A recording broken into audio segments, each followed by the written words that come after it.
Firstly, I'd like to say I'm very happy to have visited it. I'm happy to see that so much work has been done. It looks to me like the quality of at least the house that I've seen is good. And anything that is done for those who have survived such a terrible tragedy will make us all happy. I have no adverse comment. And this is actually one of its kind of a township where Yes. everything, even the sewage treatment plant, water connection, underground so. cable connection. So how do you see this? Do you think this is a model for India in this kind of rehabilitation I mean, program? honestly, I haven't seen others, so I can't say. My only limited suggestion was that to plant some trees here also. Okay. But yes, I can say that whatever works are done for the survivors of the tragedy are welcome. Okay. So the publicly funded initiative that the government is now implementing. Well, government has more resources obviously and has the facility to provide the permits and all for itself faster than for us. So obviously we are all making an effort. The Congress Party has promised 100 houses. As you know, we started that day before yesterday in the presence of Rahul ji. We've also embarked on our project. Unfortunately, ours took a long time due to permits, permissions and all. IUML has also, I think today is their function, has also built house. So it's a collective effort and I would commend everybody, all political parties, government, everybody for making this effort and for making all this possible. Are So you the happy- first phase is nearly completing. Now is the time questions arising about the central financial aid. So Well, Centre, as you know, has not been very forthcoming.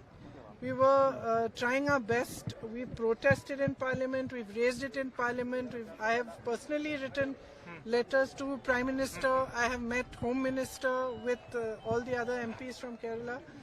And unfortunately, Centre has not been forthcoming, both in funds and in the fact that we had very much wanted them to declare this a national disaster, which was not done. Fortunately, we were able through our efforts and through meeting the Home Minister to get it at least declared as a disaster of severe nature. But it is a fact that on the Centre's part, they have not been Are forthcoming. you apprehensive that this could become a center stage for political campaigning, giving of this house because this is coming ahead of an election? What are your views on that?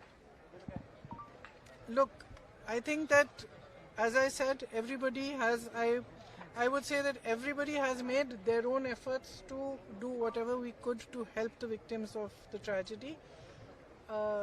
It's natural for politicians to politicize a little bit. Okay. I don't think one can fully blame them also because elections will come. Obviously, every side will want to show what have we done. So that's natural. That's fair. Well, that's natural. It's fair. I mean, if you've done something, you will talk about it. Okay. If you haven't done anything, there's nothing to talk about. Okay. So that there is no need to give money for township. No. After seeing it, I didn't say such a thing. I'm sorry. Didn't say that.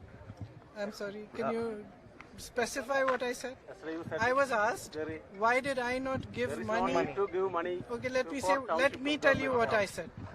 I was asked why we Congress MPs did not give money to the state government for the state township.